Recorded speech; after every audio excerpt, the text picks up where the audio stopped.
Hello दोस्तों, मैं Sunil Sutar, junior account assistant Indian railway, आप सभी का अपने यूट्यूब चैनल एसएस क्लासेज पे स्वागत करता हूं। तो दोस्तों, अपने आरआरबी एनटीपीसी सीवीटी 1 की क्लासेस कर रहे हैं। तो इसमें आज अपने 27 मार्च की फर्स्ट शिफ्ट का एग्ज़ाम करेंगे। इससे पहले दोस्तों 21 मार्च तक की कंप्लीट शिफ्ट का एग्ज़ाम कर लिया है। अगर आप एसएस क्लासेज यूट्यूब चैनल पे विजिट करोगे प्लेलिस्ट सेक्शन में, तो आपको शिफ्ट 1 का, शिफ्ट 2 का, शिफ्ट 1 नहीं, सीवीटी 1 सीवीटी 2 की क्लासेज की प्लेलिस्ट मिल जाएगी। ओके दोस्तों, तो ये टॉपिक वाइज सीरीज चला रखी है, काफ़ी क्लासेज हो गई है दोस्तों। इसमें थोड़ा सा इसमें क्लासेस नहीं डाल पा रहा हूँ, मैं थोड़ा सा बिजी है, लेकिन अभी थोड़ी क्लासेस नहीं आ रही है। तो आप जितनी क्लासेस करवाई है उनको पढ़ लीजिए, पूरा करिए सिलेबस, और बाकी भी आप चैनल पे देखोगे तो आपको पीछे मैंने मैटर करवा रखा है, वहाँ से आप एक बार कवर करते रहिए। ओके दोस्तों, जो टेलीग्राम है इसको जरूर ज्वाइन करें, क्योंकि इसमें मैं क्लास की सॉल्यूशन पीडीएफ डालता हूं। तो अब चलते हैं, अपने क्लास को स्टार्ट करते हैं। अगर आप चैनल पे नए हैं तो चैनल को सब्सक्राइब कर लें और बेल आइकन पे क्लिक कर लें। पहला सवाल दोस्तों, माध्यिका का ज्ञात करना है। माध्यिका का मतलब मिडल टर्म। इसमें सबसे पहले क्या करना होता है, आरोही क्रम में इसको लिखना होता है। दोस्तों कितने हैं देखो, 1 2 3 4 5 6 7 8 9 10 10 है। इसका मतलब हुआ 10/2 पांचवी टर्म एंड छठी टर्म का क्या करना है दोस्तों, एवरेज निकालना है। तो आप इसमें 6 ही लिखनी है, 6 ही रकम, 6 ही डेटा लिखना है। सबसे छोटा कौन सा, 8 आ गया। उससे बड़ा कौन सा, 13 होगा। 13 नहीं, 10 है दोस्तों, ये रहा। और है क्या, उसके बाद 13 है, ठीक है। उसके बाद आप बोलो सर 15 है, ये 15 आ गया। उसके बाद दोस्तों कितना है, 16 है, ठीक है। और उसके बाद कितना है, 16 आ गया। 16 के बाद में दोस्तों 18 आ जाएगा। 16 के बाद में 18। देखो 1 2 3 4 5 6, पांचवी छठी ये है, इनका एवरेज निकाल दो, आगे लिखने की जरूरत ही नहीं है। तो 17 एवरेज आ जाएगा। नेक्स्ट, एक आदमी ने 30,000 रुपये की राशि का एक भाग 10% वार्षिक और शेष भाग 8% वार्षिक साधारण ब्याज की दर पर उधार दिया। 3 वर्ष बाद उसे ब्याज के रूप में कुल 8280 रुपये प्राप्त हुए। 10% वार्षिक दर पर उधार दी गई राशि ज्ञात कीजिए। दोस्तों इसको आप, कई सारे तरीके हैं निकालने के, आप इसको एलिगेशन से निकालो। ये 10% वाला भाग है, ये 8% वाला है, ठीक है। आप इसका 30,000 का 10% निकालोगे, इसका मतलब 1 साल का ब्याज आएगा। तो 30,000 का 10% कितना आएगा दोस्तों, 3,000 रुपये आएगा। फिर 30,000 का 8% निकालो, ठीक है। इसका मतलब होता है कि 30,000 का 10%, पूरी की पूरी राशि अगर 10% ब्याज देती तो 3,000 देती, पूरी की पूरी राशि 8% ब्याज देती तो 30,000 का 8% निकालिए। 30,000 का दोस्तों कितना, 8%, ऐसे निकालते हैं। कितना आएगा, 2400 आएगा, ठीक है। लेकिन बीच में आपको ओवरऑल ब्याज कितना मिला दोनों से, तो देखो दोस्तों, ये 8280 रुपये, ये 3 साल में ब्याज मिल रहा है। आप यहाँ 1-1 साल का ब्याज लिख रहे हो, तो इसको 1 साल का बढ़ाओ, कितना आएगा, 2781 और 3 18 0, 2760 रुपये। अब सभी में क्या हुआ दोस्तों, 1 साल का ब्याज, 1 साल का, 1 साल का। अब इनमें एलिगेशन लगा दीजिए, तो ये आ गया 360, और ये कितना बचेगा, 240 बचेगा क्या, 240, 12 तिया 36, 12 दूना 24। इसका मतलब टोटल 5 रेशियो की वैल्यू है 30,000, 30 के। एक की वैल्यू कितनी, 6 के आ गई। आपको पूछे 10%, तो 6 तिया 18 के। इसका मतलब 10% पर 18,000 रुपये राशि उधार दी थी। नेक्स्ट, 1 रुपये में 32 की दर से रबर बैंड बेचने पर किसी व्यक्ति को 40% की हानि होती है, 20% का लाभ प्राप्त करने के लिए उसे 1 रुपये में कितने रबर बैंड बेचने चाहिए। दोस्तों 40% की हानि होगी, इसका मतलब 60% की वैल्यू है एसपी, क्या 1/32, 1 रुपये में 32, 1/32 कर लो। तो आपको बोला 20% लाभ चाहिए मेरे को, तो कितने बेचने चाहिए। देखो इसका डबल किया है, इसका भी डबल कर दो, तो 1/32 इंटू कर दो दोस्तों 2, 2 एकम 2, 2 से काटा 16, इसका मतलब हो गया 1/16, मतलब 1 रुपये में 16 रबर बैंड बेचने होंगे आपको। नेक्स्ट, एक किले में 150 पुरुषों के लिए 45 दिन की खाद्य सामग्री मौजूद है दोस्तों, रसद सामग्री। 10 दिन बाद 25 पुरुष किले से चले गए, तो बताओ आपने टोटल 45 दिन की थी, ठीक है 45 दिन की, उसमें से 10 दिन चले गए, कितने दिन बचे आपके पास। आप बोलो सर 35 दिन बचे। अब 35 दिन की सामग्री थी, वो कितने पुरुषों के लिए थी। आप बोलोगे सर 150 के लिए थी, ठीक है। लेकिन क्या हुआ, 25 पुरुष चले गए, कितने बच गए 125। अब पूछा है ये कितने दिन चलेगी सामग्री, ये डे पूछे आपको।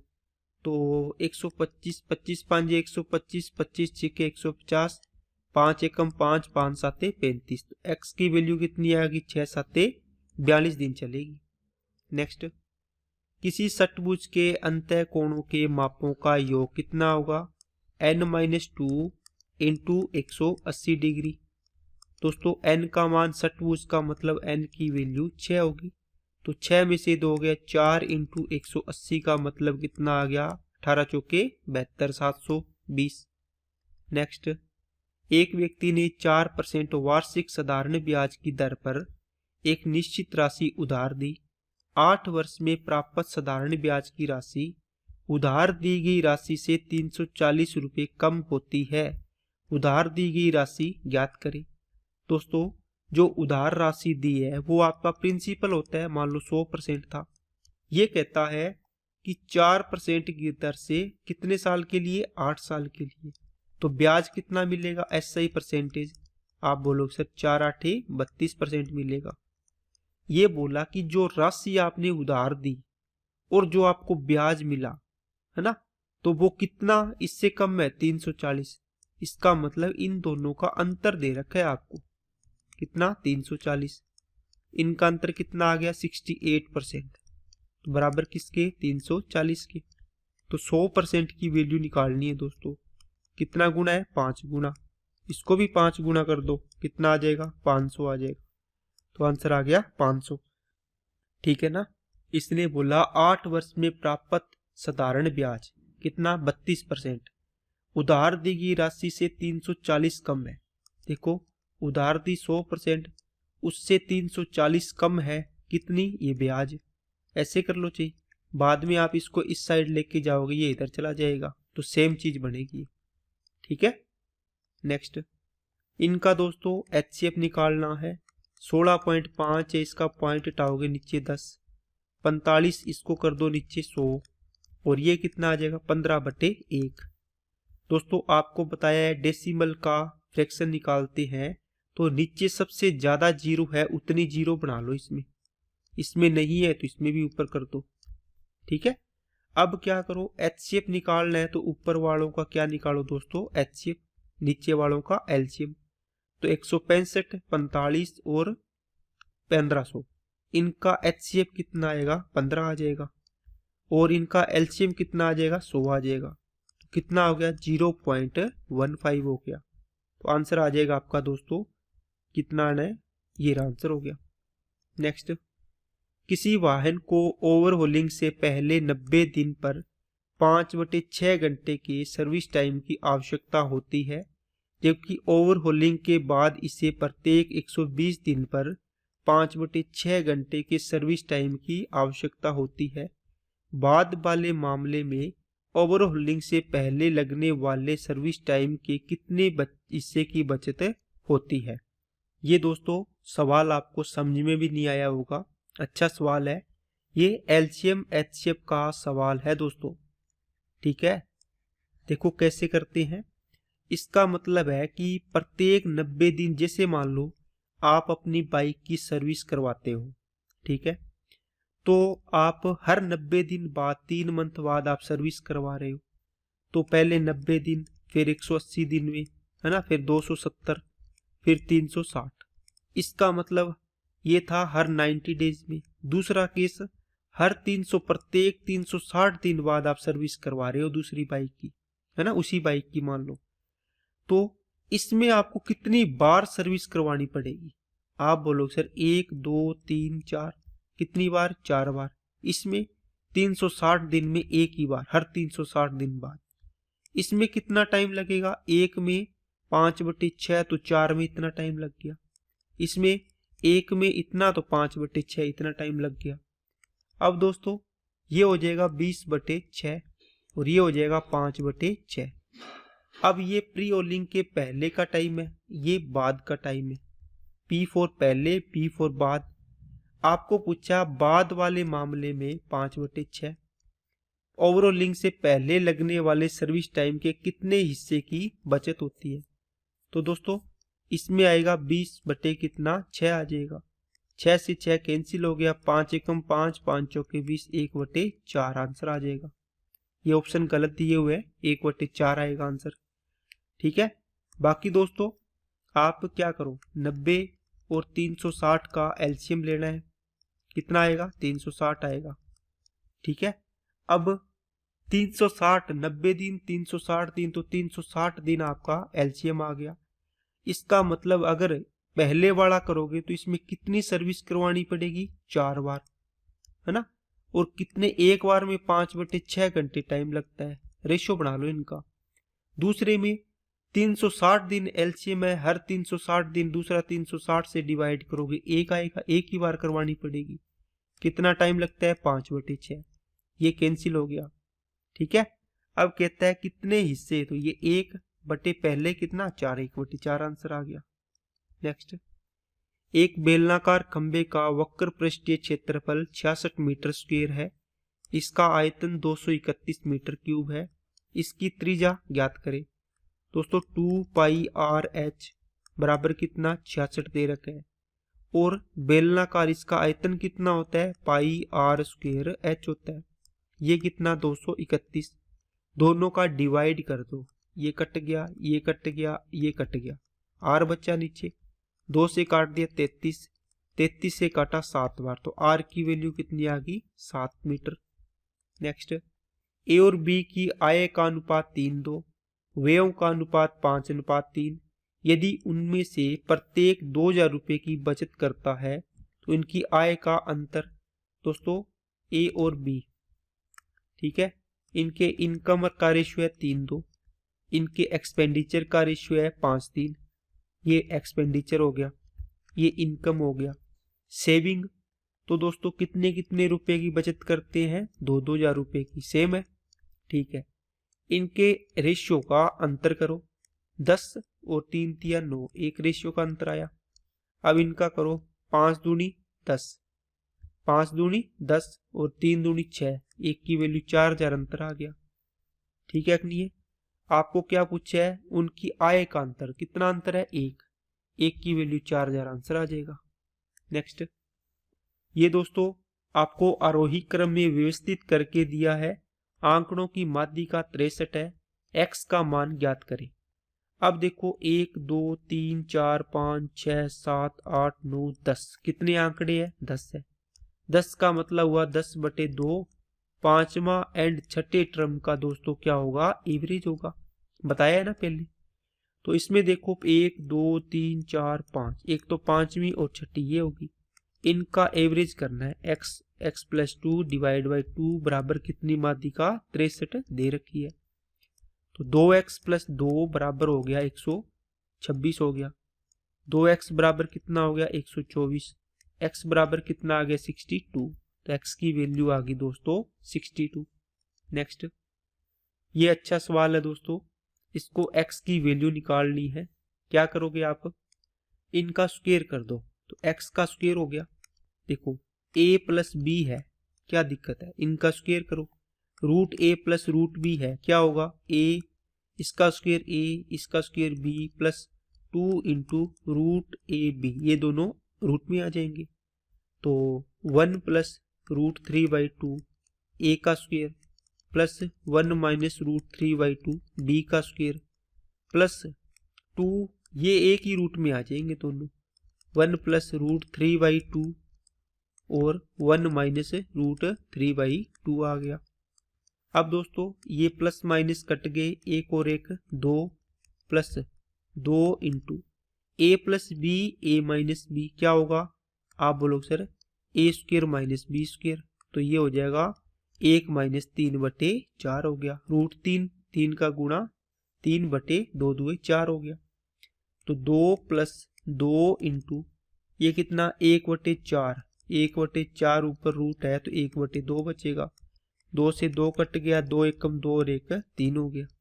आंसर आ जाएगा दोस्तों 3। अब 3 कैसे आएगा, एक्स स्क्वायर बराबर 3 है तो एक्स की वैल्यू आएगी दोस्तों √3, आंसर हो जाएगा।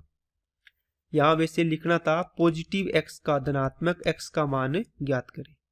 नेक्स्ट, ये दोस्तों अच्छा सवाल दिया है, इसमें क्या निकालना है आपको, देखो एक्स स्क्वायर बराबर वाई प्लस जेड, ये वैल्यू दे रखी है, आपको इसकी वैल्यू निकालनी है। आप दोस्तों इसको निकालो, इसमें x है तो पहले ऊपर नीचे x का गुणा कर दो, तो ये एक्स स्क्वायर प्लस एक्स बन गया, प्लस ये क्या बनेगा ऊपर नीचे y का गुणा कर दो, तो वाई स्क्वायर प्लस वाई बन गया। ये क्या बनेगा इसके z का कर दो, तो जेड स्क्वायर प्लस जेड बन गया। अब दोस्तों x अपॉन एक्स स्क्वायर की वैल्यू y प्लस जेड है, ये देखो x square y plus z रख दोगे तो ये पूरा बन जाएगा x plus y plus z. इसी प्रकार यहां देखो वाई स्क्वायर की वैल्यू z प्लस एक्स, तो y तो है ही, तो z प्लस एक्स रखी तो x plus y plus z बन गया। सेम इसमें बन जाएगा x plus y plus z, तीनों का एलसीएम सेम आएगा, x plus y plus z, नीचे ये कट गया, ऊपर बचा x, यहाँ y बच गया, यहाँ z बच गया, कट गए दोनों, आंसर आ जाएगा 1। नेक्स्ट, सोल्व करना है दोस्तों, ब्रैकेट सोल्व होगा, पहले 25 बनेगा, 25 के इसमें भाग करोगे तो 5 प्लस 5 इंटू 5 डिवाइड बाई 25 और गुणा में कितना 5 है, 25 से 25 कैंसिल और 5 और 5 आंसर आ जाएगा 10। नेक्स्ट, ये दोस्तों अगर आपने a cube a plus b और किसका गुणा करोगे a square plus b square minus a b का, तो आपके पास बनता है a cube minus b cube, और a minus b a square plus का b square plus a b, तो क्या आएगा ए क्यूब प्लस का बी क्यूब आएगा। ठीक है कि नहीं है। अब यहां देखो ये 1 प्लस ए है, इसके साथ क्या चाहिए प्लस वाले के साथ, ये मान लो 1 प्लस ए आ गया, आप बोलो सर इसमें माइनस वाला चाहिए, तो माइनस वाला कौन सा बनेगा ये वाला, इन दोनों से क्या बन जाएगा 1 माइनस ए क्यूब बन गया। इसी प्रकार इससे और इससे ये बन जाएगा क्या 1 माइनस ये क्या बनेगा, ये प्लस बनेगा ना, 1 प्लस बनेगा, ये माइनस बनेगा ए क्यूब, और ये 1 प्लस ए की पावर 6 दे रखा है। अब देखो ए प्लस बी और ए माइनस बी हो तो आपको पता है formula a square minus b square, 1 plus a cube 1 minus a cube, तो 1 माइनस ए की पावर 6 बनेगा, 1 प्लस ए की पावर 6। अब इसमें लगा दो ए माइनस बी ए प्लस बी, तो 1 माइनस ए की पावर 12, तो आंसर हो जाएगा आपका डी ऑप्शन। नेक्स्ट, ये दोस्तों आपको x अपॉन ए की क्यूब, y अपॉन बी की क्यूब, z अपॉन सी की क्यूब का मान पूछा है। अब दोस्तों यहां से देखो ये a मल्टीप्लाई में है तो x अपॉन ए, तो b माइनस सी बचेगी, y अपॉन बी हो जाएगा, ये इसको यहाँ ले आओ नीचे, ये कोमा में है तो ये c माइनस ए बचेगा, और z अपॉन सी होगा तो वो कितना हो जाएगा a माइनस बी हो जाएगा यहाँ से। अब दोस्तों इसका मतलब ये हुआ आपने a cube plus b cube plus c cube minus 3ab formula पढ़ा है, बराबर क्या होगा, जब a plus b plus c बराबर अगर 0 हो तो ये मान 0 के बराबर होगा, तो a cube plus b cube plus c cube बराबर किसके होगा 3ABC के। समझिए क्या? इसका मतलब यहां देखो इस पूरे पार्ट को आप लिखोगे ए क्यूब प्लस ये a cube plus b cube plus c cube, ठीक है।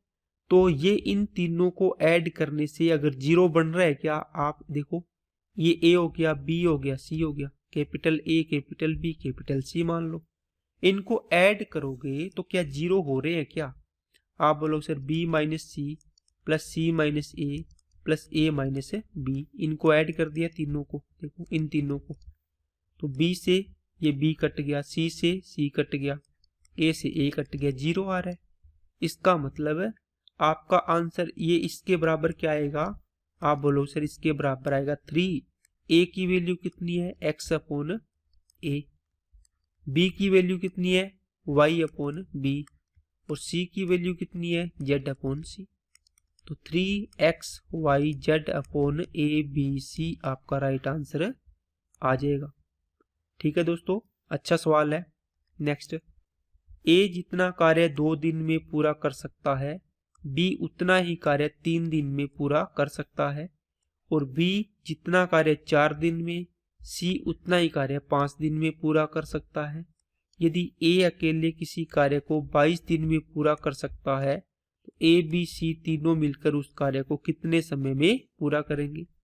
दोस्तों, ए का 2 दिन का काम बी के 3 दिन के काम के इक्वल है। यहां से ए और बी का रेशियो बन जाएगा, ठीक है। तो यहां से ए और बी का रेशियो बन गया दोस्तों 3/2, तो ये हो जाएगा 3, तो ये कितना आ जाएगा 2 आ जाएगा। दूसरी बात बोलता है बी और सी का, बी का 4 दिन का काम सी के 5 दिन के काम के इक्वल है, तो बी अपॉन सी आ गया दोस्तों 5/4। अब देखो ये बी 2 था, यहाँ 5 है तो इसका रेशियो अलग बना दो सी के साथ। अब इसको एक रेशियो बना लो, ये 5 हो गया, ये 2 है तो यहाँ 2 हो जाएगा, ये हो गया 15, ये हो गया 10 और ये हो गया 6। ये एफिशिएंसी का रेशियो बन गया दोस्तों तीनों का एक साथ। अब बोला कि ए अकेला 22 दिन में करता है, तो एक दिन में कितने काम करता है 15, टोटल 22 दिन में इतना काम कर देगा। ये काम तीनों से करवाना है, 15 25 25 और 6 31, सॉरी ये 8 हो गया क्या, तो 15 25 और 8 33 हो गया, 11 दूना 22 11 तिये 33, 3 से काट दिया 5 5 दूनी 10।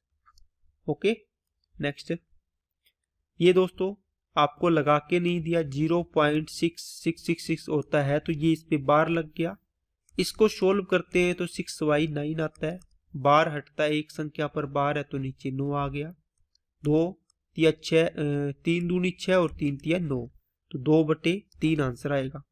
नेक्स्ट, किसी वस्तु का 1/3 भाग 15% लाभ पर, 1/4 भाग 20% लाभ पर, शेष भाग 24% के लाभ पर बेचा जाता है। यदि कुल अर्जित लाभ 62 रुपये है तो वस्तु का सीपी ज्ञात करें। दोस्तों, कई तरीके इसको करने के। पहला, 1/3 भाग 15% प्रॉफिट प्लस 1/4 भाग 20% profit plus remaining part 24% profit. ये सारे प्रॉफिट जोड़ के टोटल प्रॉफिट हो रहा है 62 रुपये का। अब ये पार्ट 1/3 प्लस 1/4 कितना हो गया 7/12। एक टोटल था, इसमें से 7/12 ये निकाल दो तो तीसरे का बच जाएगा 5/12, ये आ जाएगा 5/12 आ गया। 3 से काटा 5%, 4 से काटा 5, 12, 2 से काटा 10, 10 15 20, 20% की वैल्यू दोस्तों 62 होगी। 100% की वैल्यू निकालनी है आपको टोटल, तो 5 गुना इसका भी 5 गुना कर दो, कितना हो जाएगा 310 हो जाएगा। ये आंसर हो गया।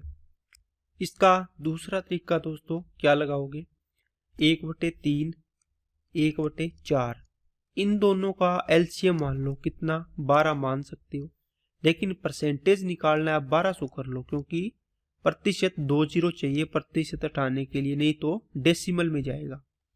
इसका 1/3 हिस्सा कितना आएगा दोस्तों 400 रुपये। इसका 1/4 हिस्सा देखो 1/4 कितना आएगा 300। बाकी कितना बच गया 400, 300, 700, 1200 में से 700 गया, 500 बच गया। इसको लगाया इसने 15% लाभ पर, इसको लगाया 20% लाभ पर, इस पर लगाया इसने 24% लाभ। इसका परसेंटेज निकाल लो, 400 का 15% 60, 300 का 20% 60, 500 का 24% कितना आएगा दोस्तों, 120 आएगा। टोटल प्रॉफिट कितना हुआ, 240 हो गया जोड़ के, लेकिन रुपयों में कितना हुआ, 62 रुपये हुआ। आपका टोटल धन निकालना, ये कितना है 1200, इसका ये 5 गुना हुआ है तो इसको भी 5 गुना कर दो, तो कितना आ जाएगा, 310 रुपये आ गया। ओके, नेक्स्ट एक प्रीमियर संख्या ज्ञात करनी है दोस्तों। देखो ये √5 है, ये प्रीमियर संख्या नहीं हो सकती। प्रीमियर संख्या का मतलब जिसे P/Q के रूप में लिखा जा सके। तो दोस्तों अंडर रूट वाली संख्याएं अगर अंडर रूट रह गया तो वो अप्रीमियर संख्या होती है। इसमें रूट तो इसका स्क्वायर करोगे 2 + 5 + 2 अंडर रूट 5 दूनी 10 बन जाएगा। ये रूट बन गया तो नहीं रहेगा। ये भी रूट वाली है तो आंसर हो जाएगा ये, क्योंकि इसका स्क्वायर करोगे √2 का स्क्वायर 2, इसका 1/2 + 2 × a × b। ये देखो रूट से रूट कैंसिल हो गया, अब सारी की सारी संख्या बिना रूट वाली बचेगी, तो ये आंसर हो जाएगा। नेक्स्ट, छोटी से छोटी पूर्ण वर्ग संख्या ज्ञात करें जिसका एक गुणनखंड 3675 है। दोस्तों अगर ये ऑप्शन देखोगे ना तो आपका बिना आंख मीच के आप इस आंसर को कर सकते हैं। कैसे? अगर आपने स्क्वायर की क्लास लगाई है, आप देखोगे कि अगर इकाई अंक 5 आ गया, क्या आ गया 5, तो इसका दाई का अंक हमेशा 2 ही होगा, तभी वो स्क्वायर बनेगा परफेक्ट, नहीं तो नहीं होगा। ठीक है, अगर मैंने पढ़ाया है, आपने पढ़ा है जाके, तो आपको पता होगा। बाकी दोस्तों आप क्या करो, 3675 के फैक्टर कर लो। किसके? 3675 के। कितना आएगा? 25 से कर लो, 25 से 1 25, 25 चौके 100, 25 7 175, और फिर 7 से करो 21 आएगा, 7 से करो 3 आएगा, 3 से करो 1 आ गया। देखो ये 5 × 5 बन गया 5 का स्क्वायर, ये 7 का स्क्वायर। अब 3 का देखो, इसका मतलब इसमें 3 का गुणा करना पड़ेगा, 1 ही था, ये कम था, तभी तो स्क्वायर बनेगा।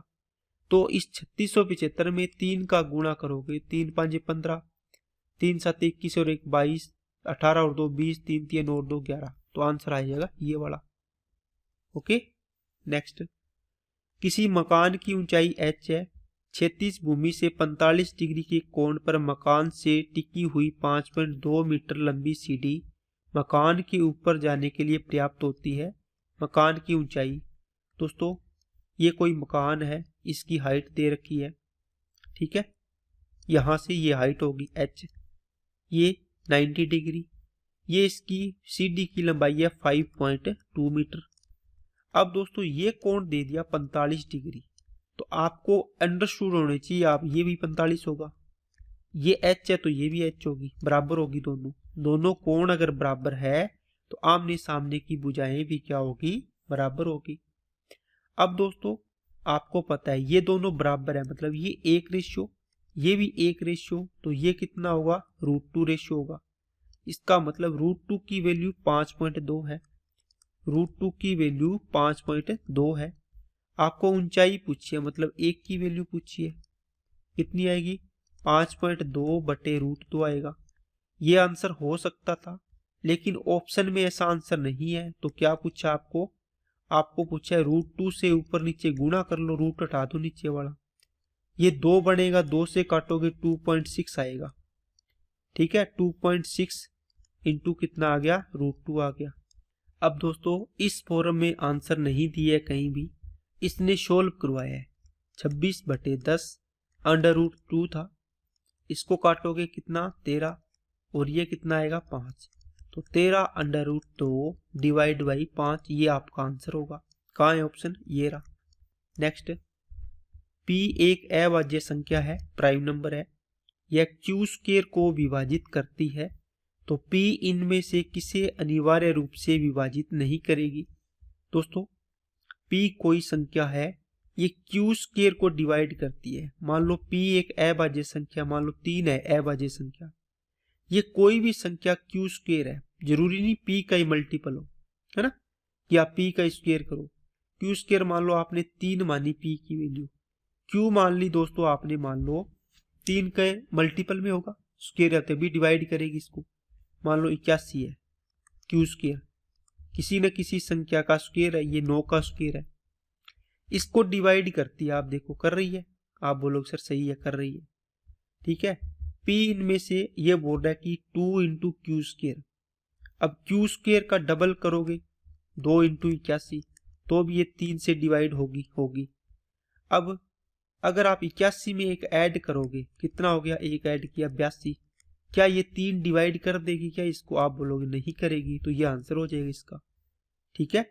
अब ये q को डिवाइड करेगी, हाँ 3q को डिवाइड करेगी, हाँ, लेकिन प्लस या माइनस करोगे तो डिवाइड नहीं करेगी। नेक्स्ट, एक तार से बने 7 सेंटीमीटर की त्रिज्या वाले एक वृत्त को एक वर्ग के रूप में परिवर्तित किया जाता है, वर्ग के विकिरण की लंबाई ज्ञात करें। दोस्तों एक आपको वृत्त दिया है, इस वृत्त से आपको एक वर्ग बनाना है। अब आपको वर्ग बनाना है तो क्या करोगे, इसकी परिधि होगी ना वो इसके परिमाप के इक्वल होगी। इसका परिमाप भुजा a है तो 4a होगा, इसकी रेडियस r है तो इसकी परिधि 2πr होगी। 2 इंटू 22/7 इंटू 7 बराबर कितना 4a हो गया, 7 से 7 कैंसिल हो गया, 22 दूना 44 बराबर हो गया दोस्तों 4a के। a की वैल्यू कितनी आ गई, 11 आ गई। आपको पूछा है विकिरण की लंबाई, तो कितना होता है √2a होता है, तो √2 कर दो गुणा, तो कितना हो जाएगा 11 अंडर रूट 2। आंसर हो गया सी ऑप्शन। नेक्स्ट, वह बड़ी से बड़ी संख्या निकालनी है 200, जिससे 285 1249 को डिवाइड करने पर क्रमशः 9 और 7 शेषफल बचता हो। बड़ी से बड़ी का मतलब दोस्तों एचसीएफ निकालना है। जब अलग अलग रिमाइंडर बचे तो एचसीएफ में पहले माइनस कर दिया करो जो भी संख्याएं हैं। इसमें कितना बचेगा दोस्तों, ये 4 आ गया और ये 7, 215 में से हो गए 6 बचेगा, और ये कितना आ जाएगा, ये आ जाएगा दोस्तों 2, 3 और 2, 1। अब इनका क्या निकालना है, एचसीएफ निकालना है, ठीक है। अब सबसे बड़ी संख्या 276 और 1232 में से ये है, ओके। तो सबसे छोटी संख्या इसमें देखो कौन सी है, ये भी नहीं है ऑप्शन में, इसका मल्टीपल है कितना 138 इंटू 2 करोगे, आप बोलो सर बड़े से बड़ा ये मिल रहा है, ये मिल गया, ठीक है, तो ये आंसर हो जाएगा। बाकी आप डिवीजन मेथड से भी इसका एचसीएफ निकाल सकते हो, 276 ऐसे डिवाइड कर लेना निकल जाएगा, ठीक है। 276 और 1232 का इस प्रकार फैक्टराइजेशन मेथड से भी आप निकाल सकते हैं, ओके। नेक्स्ट, मान लीजिए किसी रेल मार्ग पर टेलीग्राफ के खंभे एक दूसरे से 50 मीटर की दूरी पर स्थित है। 45 की चाल से चल रही एक रेलगाड़ी 4 घंटे में कितने खंभों को पार कर लेगी। अपनी गणना में यात्रा के शुरुआती बिंदु और अंतिम बिंदु पर मौजूद दोनों खंभों को शामिल करें। दोस्तों अंतिम बिंदु तो शामिल हो जाता है, लेकिन शुरुआत वाला हम शामिल इसके अंदर नहीं होता, उसके लिए हम +1 करते हैं, ठीक है। कैसे करते हैं, मान लो यहां से स्टार्ट करोगे, यहाँ खंबा लगा है, यहाँ लगा है, यहाँ लगा है, इस प्रकार चलते चलते ये लास्ट खंबा लगा है। प्रत्येक खंबे के बीच की दूरी 50-50 मीटर है, इसी प्रकार चलता रहेगा। अब दोस्तों 45 की चाल से चला, आपको पहले ये दूरी तो पता होनी चाहिए ना टोटल कितनी है, कितने घंटे के लिए, 4 घंटे के लिए 180 किलोमीटर हो गया, लेकिन ये मीटर में है तो इसको 1000 से मल्टीप्लाई कर दो, ठीक है। तो 18,000 मीटर पर कितने खंबे हैं दोस्तों, 50 मीटर के, 50-50 मीटर के, तो कितने खंबे आएंगे, आप बोलो सर इससे काटोगे ये 3600 आएगा। ये 3600 दोस्तों इस खंबे से आगे आगे वाले सारे आ जाएंगे लास्ट तक, लेकिन ये पहले वाला खंबा लगा, ये भी तो इसने बोला है खंबा लगा है, तो इसको ऐड कर दो एक और, तो 3601 आपका आंसर हो जाएगा। नेक्स्ट, एक पेड़ हवा से इसकी जड़ से कुछ ऊंचाई से टूट गया, टूटा हुआ ऊपरी हिस्सा जिसकी लंबाई 10 मीटर है पेड़ की जड़ से 6 मीटर की दूरी पर भूमि को स्पर्श करता है, पेड़ की हाइट बतानी है। सेम सवाल है दोस्तों, अभी करवाया एक।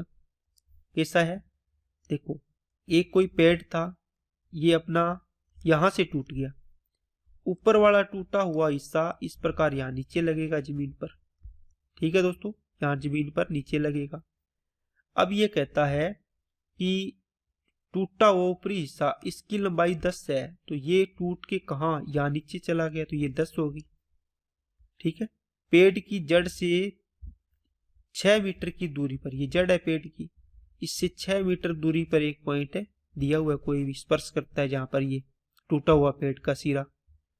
अब आपको ये पूछा है पूरे पेड़ की लेंथ कितनी, तो पूरा पेड़ तो यहां से लेके यहां तक था, नीचे तक, ये पॉइंट से लेके नीचे तक पॉइंट तक ये लंबाई है इसकी। तो 6, 8 और 10 का ट्रिपलेट होता है दोस्तों, तो ये 8 आ गई, 10 और 8 कितनी हो जाएगी, 18 हो जाएगी। नेक्स्ट, एक कार 300 किलोमीटर की दूरी एक समान चाल से तय करती है। यदि कार की चाल में 5 किलोमीटर प्रति घंटा की वृद्धि की जाती है तो उसे वही दूरी तय करने में 2 घंटे कम समय लगता है। कार की वास्तविक चाल बताओ। तो दोस्तों इसमें डिस्टेंस फॉर्मूला लगा दो, S1 into S2 divide by S1 और S2 के डिफरेंस आएगा स्पीड का, इंटू टाइम का डिफरेंस आएगा। स्पीड पहले x थी, या फिर कुछ भी मान लो, x मान लो, x मान लो, फिर x प्लस 5 होगी। ठीक है, डिफरेंस स्पीड का 5 का है, देखो टाइम का डिफरेंस 2 घंटे है, दूरी कितनी है 300 किलोमीटर। अब दोस्तों 2 से काटा 50, 150 आ गया, 15 5 75, 750 बराबर आ गया x इंटू एक्स प्लस 5। अब दोस्तों इसको क्वाड्रेटिक इक्वेशन से सोल्व करोगे, थोड़ा लंबा पड़ेगा। आपको वास्तविक चाल पूछी है, वास्तविक चाल x थी, इसमें वृद्धि होके x प्लस 5 हुई, तो आपको x की वैल्यू पूछी है, इसका मतलब x की वैल्यू दी हुई है। ये आप ऑप्शन पुट करो, पहला x की वैल्यू मान लो 25 है, ये कितना हो जाएगा 25 और 5 30, 25 दिया 75 इसके बराबर आ रहा है, इसका मतलब ये ऑप्शन सही है, आंसर हो गया। नेक्स्ट, यदि एक बेलन की त्रिज्या दोगुनी कर दी जाती है, इसकी ऊंचाई आधी कर दी जाती है, तो इस प्रकार बने नए बेलन के आयतन और मूल बेलन के आयतन का अनुपात ज्ञात करें। इसका मतलब दोस्तों न्यू और ओल्ड का रेशियो पूछा है। आप क्या करो, बेलन का आयतन क्या होता है pi r square h, pi constant होता है, ये दोनों ही चेंज होते हैं। इसका मतलब रेडियस है तो रेडियस के स्क्वायर करना पड़ेगा चेंजिंग। त्रिज्या पहले देखो 1 थी ओल्ड, अब कितनी होगी, 2 गुनी कर दी। आर, वो तो आर हुई है 1 से 2, आर स्क्वायर का मतलब स्क्वायर करो इसका। एच दोस्तों कितनी होगी, एच तो सिंगल ही पावर है, सिंगल करो, और ऊंचाई आधी कर दी, तो पहले मान लो 2 थी तो अब 1 कर दी, आधी कर दी। अब इनका क्या है मल्टीप्लाई, ये करो, या इतना आ जाएगा 4 एकम 4 और ये आ जाएगा 2, तो ये हो गया दोस्तों 2:1, तो आंसर आ जाएगा आपका 2:1 आ गया। नेक्स्ट, आमों के मूल्य में 10% की कमी होने पर एक व्यक्ति 2250 में पहले की तुलना में 10 आम अधिक खरीद सकता है। मूल्य में कमी के पश्चात प्रति दर्जन मूल्य ज्ञात करें।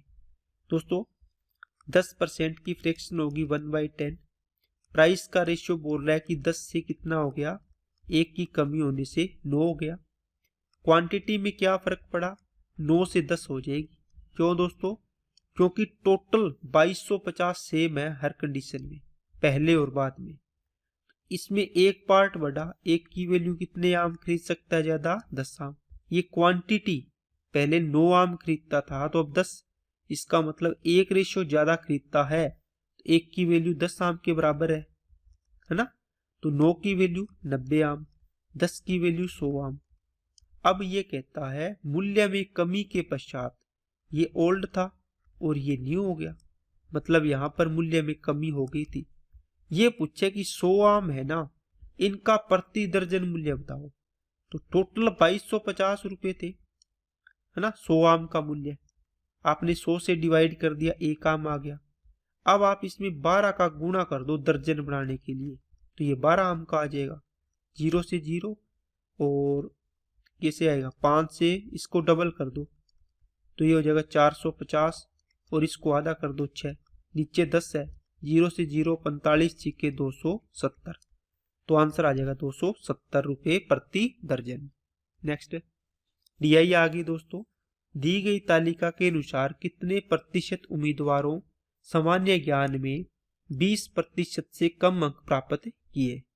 तो दोस्तों टोटल देखो 0 से 40 अंक, 41 से 80, 81 से 120, 121 से 160 वाले, 61 से 161 से 200 वाले, मतलब मैक्सिमम नंबर कितने हैं, 200 है ना। पेपर के अंदर मैक्सिमम कितने नंबर का पेपर है, 200 नंबर का पेपर है।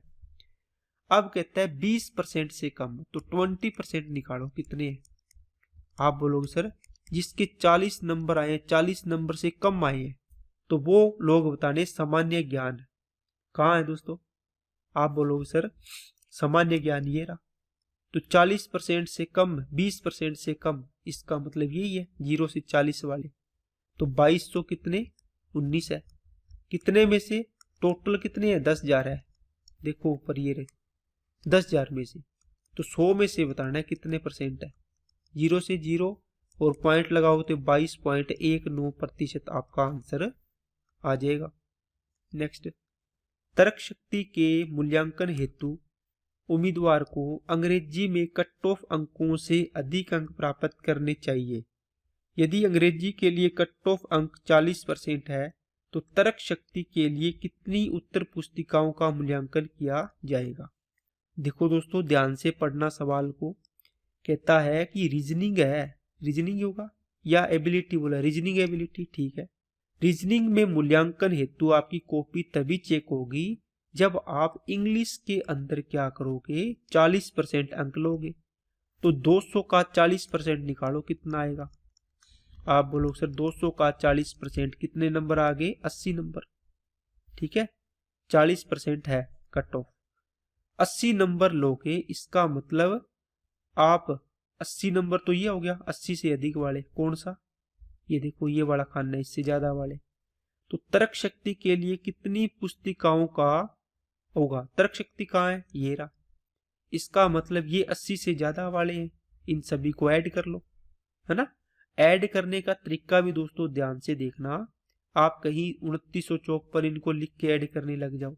दोस्तों इकाई अंक देखो सब में अलग अलग है, 4, 13, 4 और 9 13, 13 और 8 21, इकाई अंक एक आएगा, इकाई अंक एक में ही आंसर हो गया।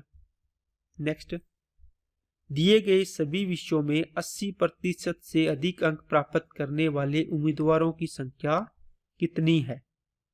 तो दोस्तों 200 का 80% निकालो, कितना आएगा। 200 का ही क्यों निकाला, क्योंकि टोटल मार्क्स दोस्तों 200 है, 160, ठीक है। 160 से ज्यादा, इसने बोला 80% से अधिक बोल दो, या 160 नंबर से ज्यादा लेने वाले कौन से है, ये रहा, ये एक ही है कॉलम, है ना। 160, 161 से 200, तो इन सभी को ऐड कर लो। सेम तरीका 6, 14, 21, 22, इकाई अंक 2 आएगा। बताओ किस में इकाई अंक 2, आप बोलोगे सर एक ही ऑप्शन है, आंसर हो गया। कैलकुलेशन से दोस्तों जितना बचा जा सके उतना बचना है आपको। नेक्स्ट, यदि प्रत्येक विषय के लिए कट ऑफ अंक 40% है तो कितने उम्मीदवारों ने सभी विषयों में कट ऑफ अंकों से अधिक अंक प्राप्त किए। दोस्तों देखो ये बोल रहा है कि 200 का 40% क्या है, कट ऑफ अंक है, कितना आएगा, 80 नंबर। कितने आएंगे दोस्तों, 80 नंबर।